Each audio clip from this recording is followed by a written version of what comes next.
खुलुमबाय बर' हारि business idea YouTube चैनलाव नोंथां नायगिरि साफ्रोमखौ बरायनानै लाबाय। दा बे समाव आं दंफैयो नैबे सराइबिल बाजारनि जेनाखि नैबे आदानि गलायावहाय बे आदानि गलायाव गोबां बिबांनि बेबायदिनो चेयार डाइनिं टेबल आरो फेन गोलोम बोथोरनि फांखा आरो स्कुल बेग्स बेबायदिनो गोबां बेसादफोरखौ बे आदानि गलायाव मोननाय जायो। बिनिखायनो आं खावलायबाय जोंनि ओनसोलनि गासैबो रायजो राजा नोंथांमोना बे आदानि गलायाव फैनानै नोंथांमोननि नांगौ बायदि बेसादफोरखौ बे आदानि गलानिफ्राय पारचेस खालामनो हागोन। स' जों बिदिब्ला बे आदानि गलायावहाय मा मा दं जों नायनि। नोंथांमोना बे आंनि बर' हारि बिजनेस आइडिया यूट्यूब चैनलखौ नायलांबाय थादो। बे आदाया गासै गावनि बेसादफोरखौ नोंथांमोननि सिगाङाव दिन्थिगोन। स' बिदिबा नोंथांमोना नायलांबाय थादो। आदा नोंनि गलायावहाय मा मा मोननाय जायो नोङो एसे आंनि भिउवार्सफोरनो खोन्थाहरदो, जाहाथे बिसोरो बे आंनि यूट्यूब चैनलनि गेजेरजों नुनानै जाहाथे नोंनि गलायाव फैनानै पारचेस खालामफैयो। स' बे समाव खोन्थालांदो मा मा मोननाय जायो आदा नोंनि दखानाव?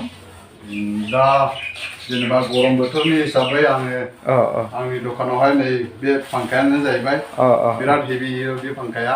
आच्छा गिदिर साइजआव आरो बिनिफ्राय फिसा साइजआवबो दङ। मा बियो गेरेन्टिबो दं नामा बियो? गेरेन्टि दं बोसोरसेनि। वारेन्टि ना गेरेन्टि? वारेन्टि बोसोरसेनि ना वारेन्टि? आजिखालि गेरेन्टि गैखाला। गेरेन्टि गैया।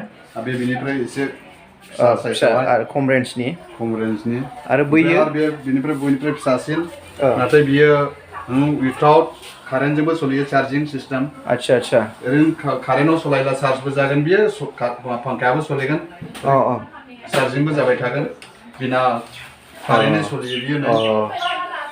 नंगौ बिराद मोजां बियो उइदाउट कारेन्टजोंबो सोलियो। आरो बिनि अनगायैबो मा मा मोनो आदा नोंनि दखानाव? बिनि अनगायैबो नै ओरै सुटकेस दङ। बिराद मोजां बे सर्टकेसा। बेखौ मा हाबा बायदिसिनायाव गिफ्ट हरनो हागोन ना मारै? हाबा बायदिसिना जाय जेराव आरो बिनि अनगायैबो सारा आदाया बहाबा दोनबावदों नामा गुदाम बायदि? गोजौआव दङ स्टल दङ। आरोबाव मा मोनबावो बिनि अनगायै? बिनि अनगायै चेयार दङ नै, प्लास्टिक चेयार, गुबुन गुबुन रोखोमनि चेयार दङ। आच्छा गुबुन गुबुन कम्पानिनि दङ। आच्छा गोबां बिबांनि क्वालिटि दं बे आदानि गलायावहाय। नोंथांमोना गावनि चइस बायदि सेलेक्ट खालामनानै लांफैनो हागोन। आरोबाव आदा खोन्थाबावगोन मा मा मोनो? बाल्थिं दङ, ओरै गामला, ओरै स्कुल बेग नै, आरो ओरै हनै तेरपालबो दङ। आच्छा दैज्लां बोथोरनि आमब्रेला साथाबो मोननाय जायो। आच्छा दे गोबां बिबांनि बेसादफोरखौ बे आदानि गलायाव मोननाय जायो। आरो नोंथाङा बे गलायाव माबाफोर लांनो फैदों नामा एसे? साथासो नायदोंमोन आङो। आच्छा दाथ' अखा सिजेन ना, साथा नांगौ जायो। स्कुलाव ओरै थांनायावहाय अखा हाबाय बायोबा नंगौ। आच्छा नोंथाङा बेबायदि फेसिलिटि मोननायखौ जोंनि बर' हारिनि गेजेराव मा फोरमायनो सानगोन? बेबायदि फेसिलिटि मोनोबाथ' मोजां। जोंनि माबायावहाय दाम रेन्जआ खम, ओमफ्राय क्वालिटिनि सायाव दाम जायोना। नंगौ। दा नोंसिनि दामा नोङो 3-3.5 दाम, बिनि खम रेन्जआवबो दङ बिथांनियावहाय। गंसेसो लांखांबाय आङो बेनावहाय। आच्छा मोजाङै सोलिदों? मोजाङै सोलियो, दासिमबो सोलियो बेनो।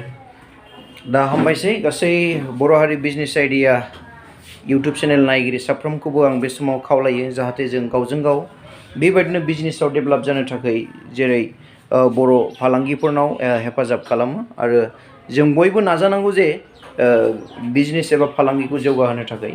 दा आंनि मेन यूट्यूब चैनल खुलिनायनि उद्देश्यआबो बेनो, जोंनि बर' हारिया बिजनेसाव जौगानांगौ आरो बिजनेसखौ जोङो अनलाइनाव फरवार्ड खालामनानै लानांसिगौ, नङाब्ला जोंहा फैगौ समाव खैफोद दङ।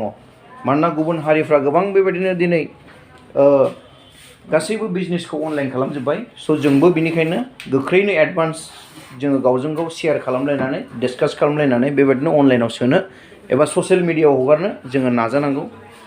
स' बिदिब्ला एसेनोसै।